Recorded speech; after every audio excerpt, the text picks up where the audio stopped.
program is a public access production. Comcast is required to provide time on this channel and make it available pursuant to franchise agreements with the communities we serve. Comcast is not affiliated with the following program or the producers of public access programming and is not responsible for the content. The following program does not reflect the opinions of Comcast or its affiliates.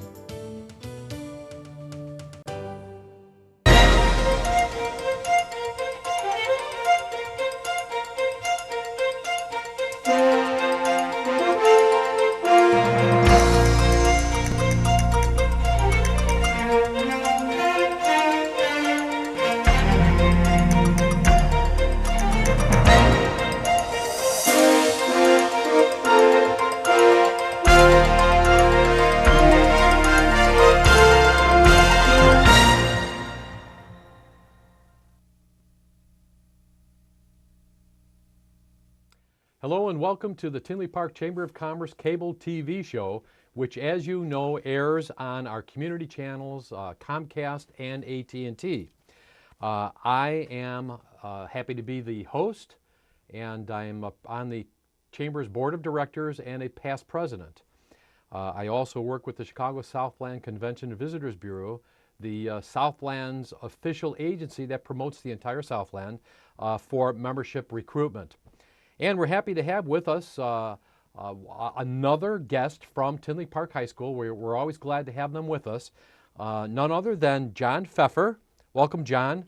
John is the head coach, the head wrestling coach, I should say. John, we've been looking forward to having you on here and learning a little bit more about wrestling, which we haven't, I believe, in the past. Okay, great. So it's my pleasure and an honor to be here tonight. I appreciate the invitation. Thank you. You're welcome. It's glad to have you. And what we want to find out, John, wrestling. I liked wrestling when I was in high school as well. It was probably much more fun than getting beat in the head. Yeah, even with gloves on. Yeah. But so wrestling has always been something that I have enjoyed. What motivated you to go into wrestling? As a kid growing up, there really wasn't a whole lot of exposure for me to wrestling until I got into high school. And when I was in high school, I was at the point where I was able to make the football team, but I wasn't really able to play. Mm-hmm. And I really didn't want to just be on the sideline, so I ended up going out for wrestling and found that was really a great path for me to be a very active participant. And I wrestled all throughout high school, and it also helped me get into college. I wrestled a little bit in college, and then that's also put me on my career path because I figured I wanted to do something with it once I got out of college. So mm-hmm. Education and coaching became my career path as well. Very good. In other words, you wrestled your way from the bottom to where you're at now. Yeah, absolutely. Yeah. And it's been such a big part of my life for almost 20 years now. It's been such a big part of who I am and my identity. And the brotherhood of wrestling community has always been very tight. And I'm very privileged to be a part of that. And I want to contribute as much as I can to that. Now, when you say the brotherhood of wrestling, we're talking about for boys and girls. Right? Okay. Now, you've already told us a little bit about yourself. Is there anything else that you feel was inspiration for you to do what you're doing? Any more of your background that you want to talk about? And if not, we'll get right into the wrestling program. Sure. As far as an inspiration, I don't necessarily think there is one thing as more of I was just individually driven, and I think that's a big part of wrestling success. Because it is an individual sport, mm-hmm. that it takes that type of personality, that someone that wants to be out there in the center of the mat all by themselves and just give everything they have and that opportunity to do their best and show what they can do and not have to rely on anyone else. And this is all the pressure is on you to perform, and, it doesn't always come out with wins or losses, but the success is that you had the courage to go out there and do it all by yourself and that you didn't have to rely on a whole another 10 guys or 5 other guys to be a part of that success. You're on your own. Yeah, I understand that. Right. I mean, you may be part of a team, if you go into a tournament or whatever, but you're right. It's your own efforts at that point. Yeah, and that's obviously who the sport attracts, is people that are individually driven and have that motivation that they're okay with that pressure. They thrive on it. They really, get that thrill from being out there all by themselves and going after it and doing the best they can. You think adrenaline's got anything to do with it? A little bit. Little bits. I can imagine. We didn't get a chance to talk about this aspect, but as you were growing up, as a young child, were there family members that you found yourself wrestling with? Sure. Well, I always enjoyed wrestling with my dad. I was the last of 6 kids, and Really? All yeah, right. so I always enjoyed whenever my dad would roll around with me, and it kind of sparked the interest in me that when I got old enough to really pursue it as a sport, I felt like that was something I had always kind of been naturally attracted to because it was something I always enjoyed doing. So you mean you didn't have to wrestle any of those 5 older siblings? No, unfortunately, well, fortunately or not, I have 5 older sisters. Okay. So it wasn't necessarily that we were wrestling each other, but it was a competitive family nonetheless, for sure. Lucky young man. Yeah, I tell you. You're right. I didn't get into the shower until I was like 12. Yeah. Okay. All right. Well, let's talk about the wrestling program, or yeah, that first, and then Sure. maybe some of the other programs that are available at the school. Sure. I'm coming back actually as the Tinley Park wrestling coach. I had served as the head wrestling coach for 8 years in the early 90s up until 2003. I stepped out so I could raise my family. My wife and I had just had my second child, and I knew it was going to be hard for her to be on her own with 2 little ones, so that's when I stepped down. And I've been out now for the past 10 years, helping raise my kids, get them involved in their own sports and activities, and they're all old enough now that they don't need me around as much, so it's kind of nice. My oldest is 13, and she's really into cheerleading. My middle kid is softball and cheerleading, and my youngest is gymnastics. And luckily for me, those are all fall and summer sports, so that winters are open, and that allows me to get back into wrestling. That's great. Yeah. And making their own achievements and their own Absolutely. individual I'm not living vicariously through my children at all. I encourage them to try it and see what they want to do, and whatever they're into, we'll be into it with it as well.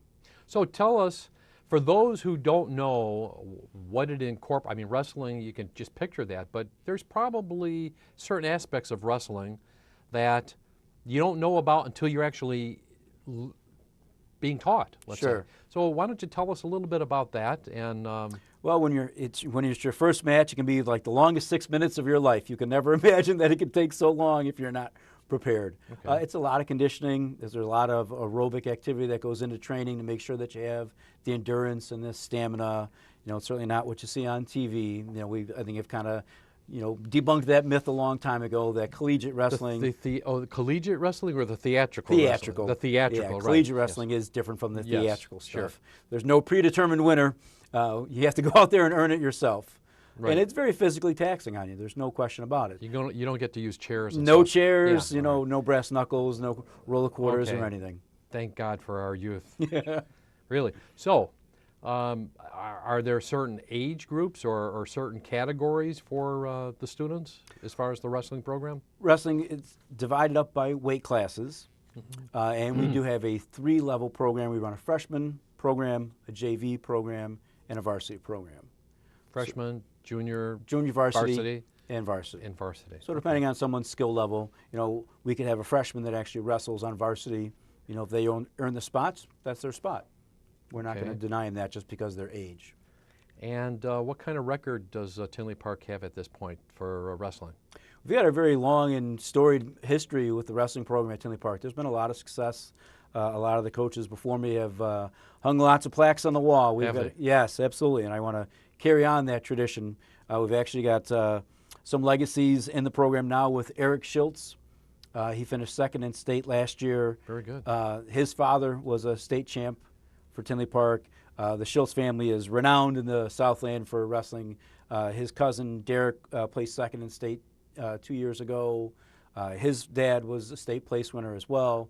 So the Schultz family is just synonymous with wrestling at Tinley Park I can High imagine. School. For people that are in that circle. The wrestling community knows the Schultz name for sure. Well, we probably have a little over a minute left.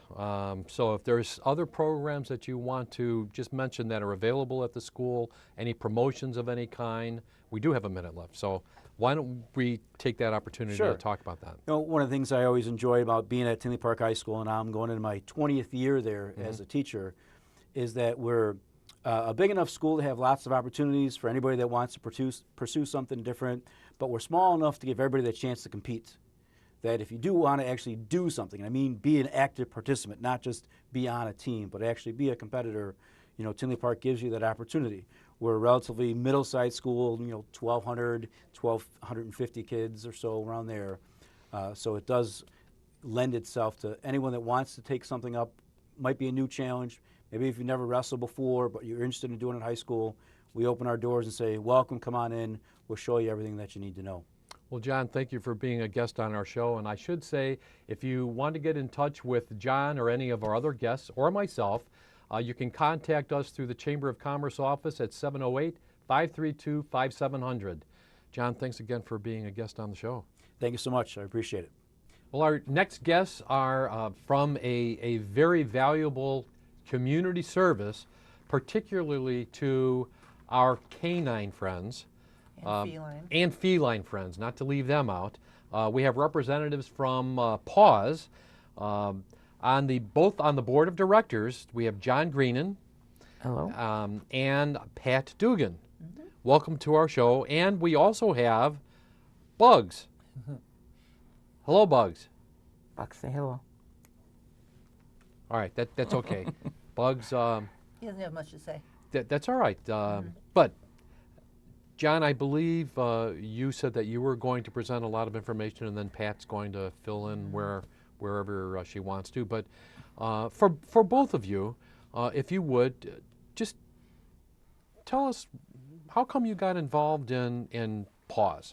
Well, briefly, 18, 19 years ago, I used to be a fireman, and I got injured on the job. I was ran over by a drunk driver, and I developed a severe head trauma, and then throughout the years going on, I ended up developing lupus and MS, so I could not work anymore.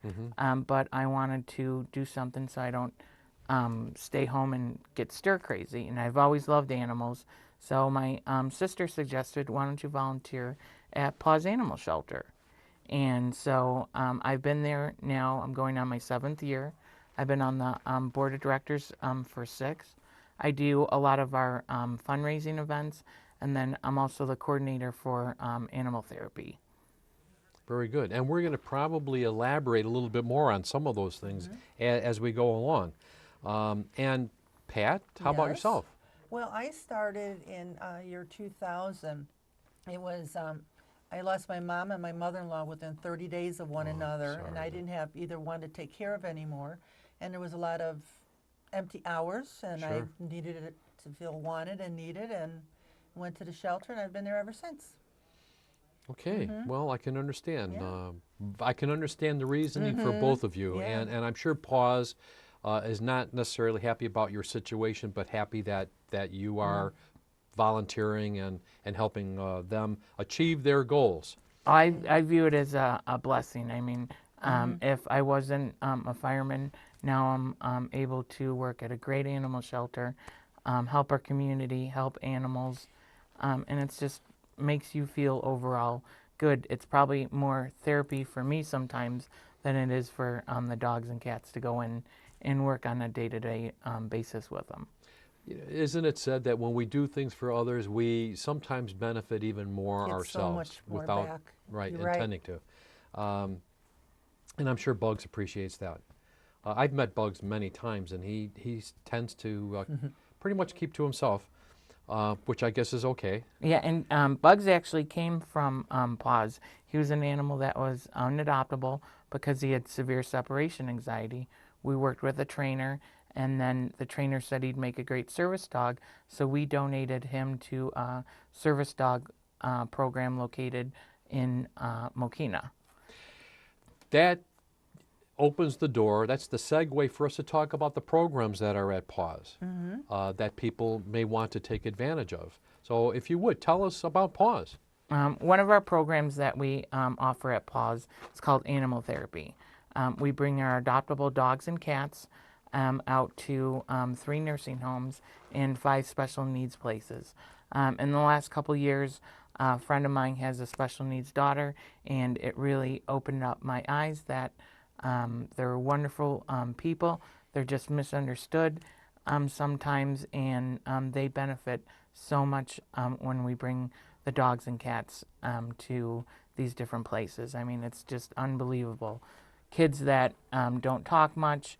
When the animals come in, you can't get them to stop talking or kissing the dogs and cats. So, I mean, it's a wonderful, wonderful experience. Oh, I can imagine, for both them and the animals. All right, so what was that program called again? It's called P.A.W.S Animal Therapy. Animal therapy. Yes. Okay, so it's therapy for the animals, but Oh yeah, but it's also a great way yeah. to get our animals out in the public. It's a great way to socialize them in different events. We've had some dogs that were really shy at first, and now a couple of them had been adopted out, and they're actually therapy dogs.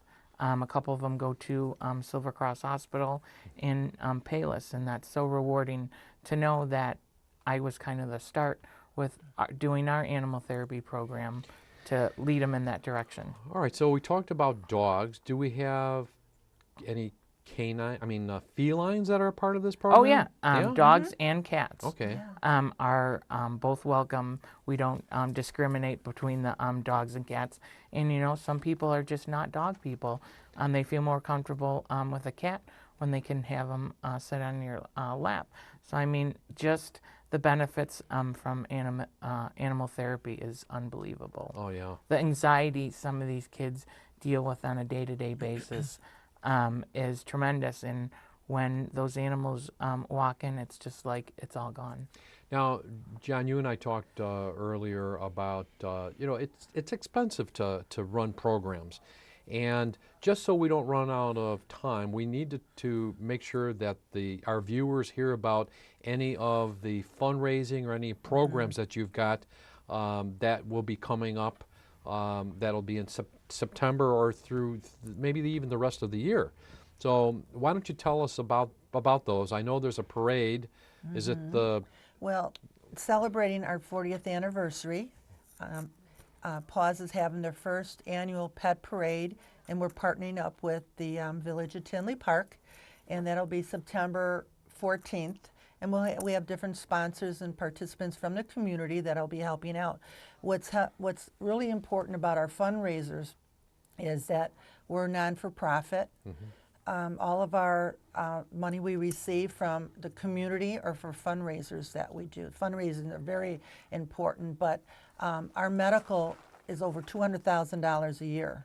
Wow. Over $20,000 a month, because we're a no-kill shelter. Sure. We had a dog that came in, a little min pin, named her Paris Hilton. I don't know who named her that, but she had a broken pelvis.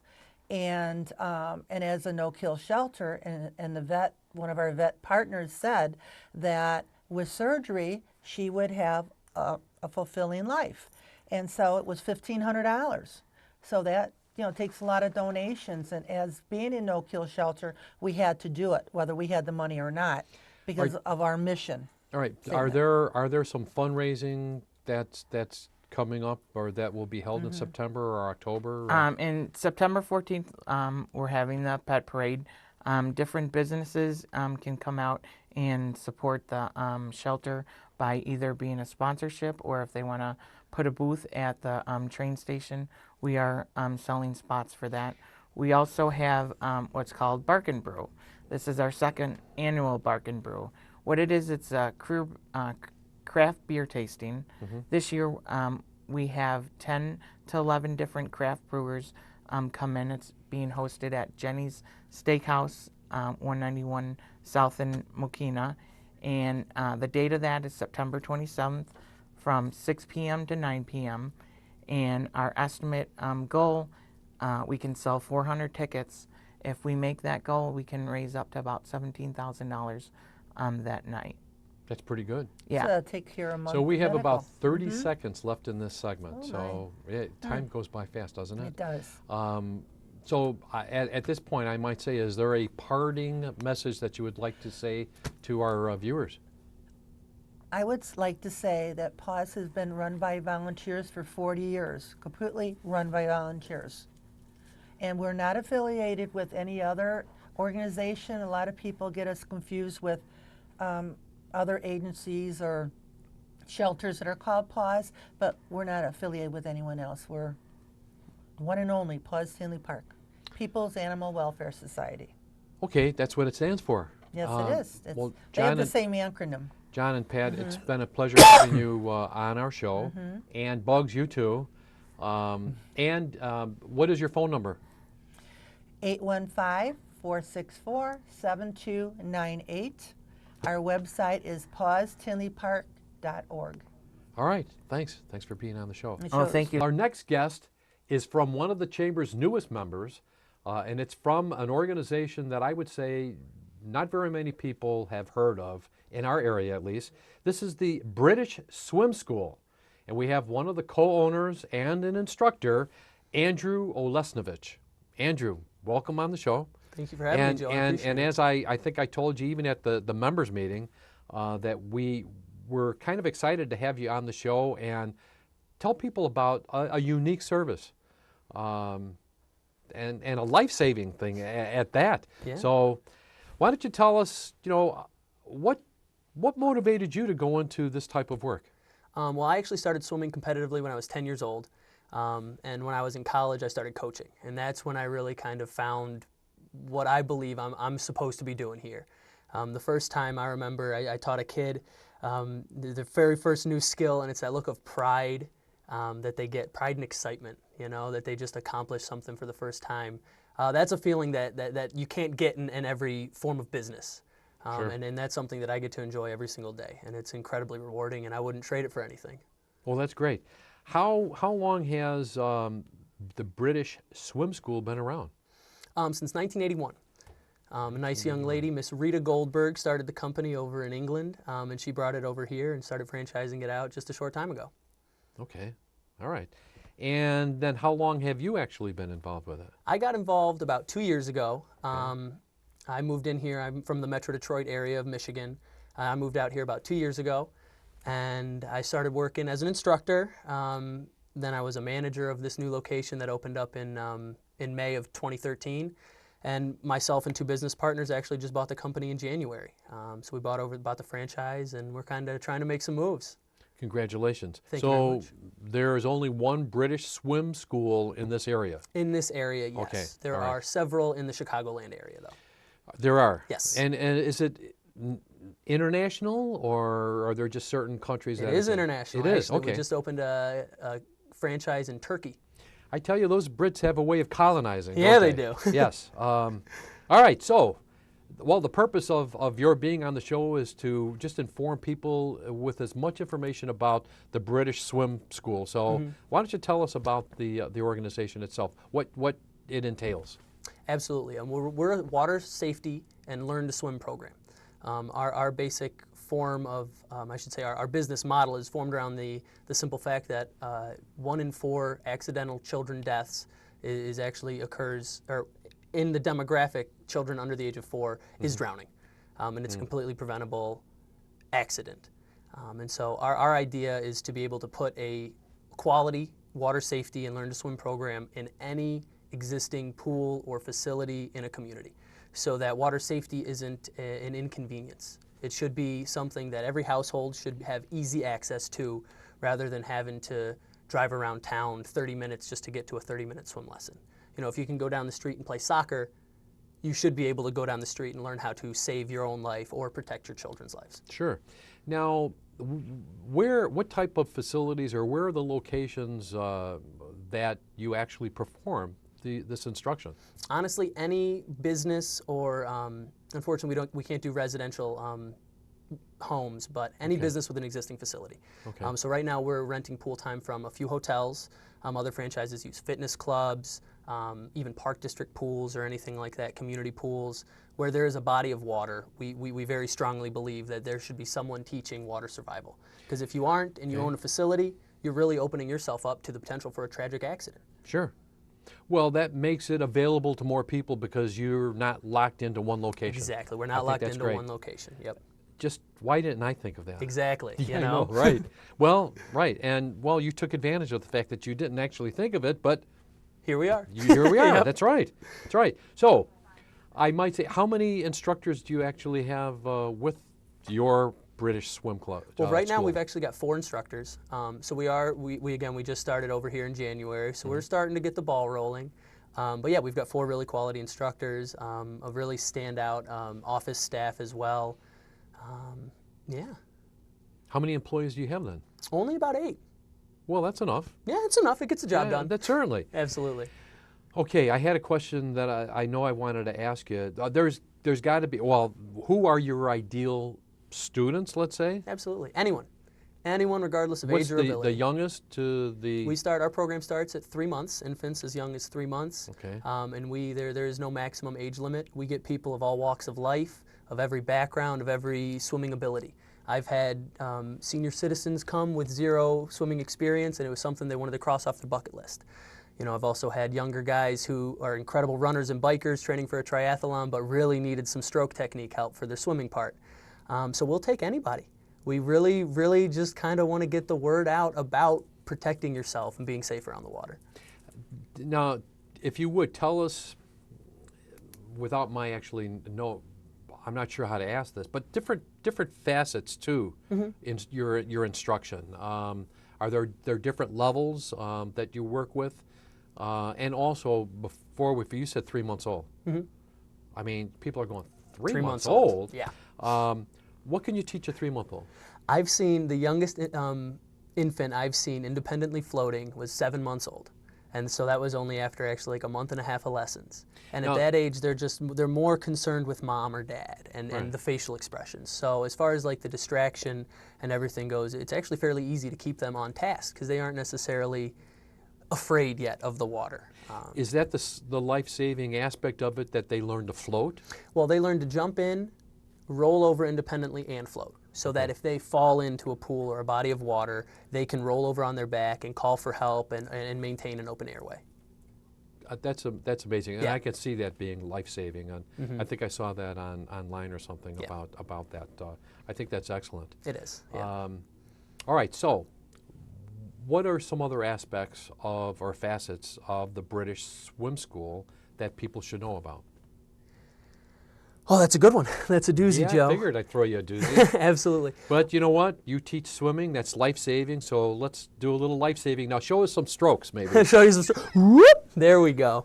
Yeah, no, I mean, my big thing is not so much necessarily British Swim School, but it really is the water safety. Okay. If you can't afford to swim with a private swim school like we are, that's fine. Your kids still need to be educated about water safety. Whether it's you teaching them at your apartment complex pool or your neighborhood pool or wherever, or you're going to the park districts or whomever, the children need to be learning about the water, how to be safe around the water, what different techniques they can do if they do find themselves in a life-threatening situation.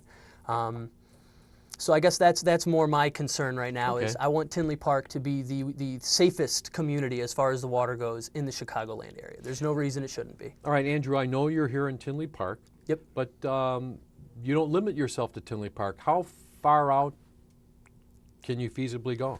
Right now we're also in Oak Forest. We've got a facility in Oak Forest and 2 here in Tinley Park that we just opened in April. And we're kind of looking to expand most of the surrounding suburbs. We obviously can't go north of 290 or anything like that. Well, your franchise... yeah, our corporation does. And there are separate territories. There's a franchise in Midway, downtown, north of the city and everything as well. But our geographic location, we're kind of trying to really lock down, I guess, like the 80 corridor, you could call it. Okay. Yeah. And that pretty much covers the Chicago Southland, Exactly. an area that I'm very familiar with. Yep.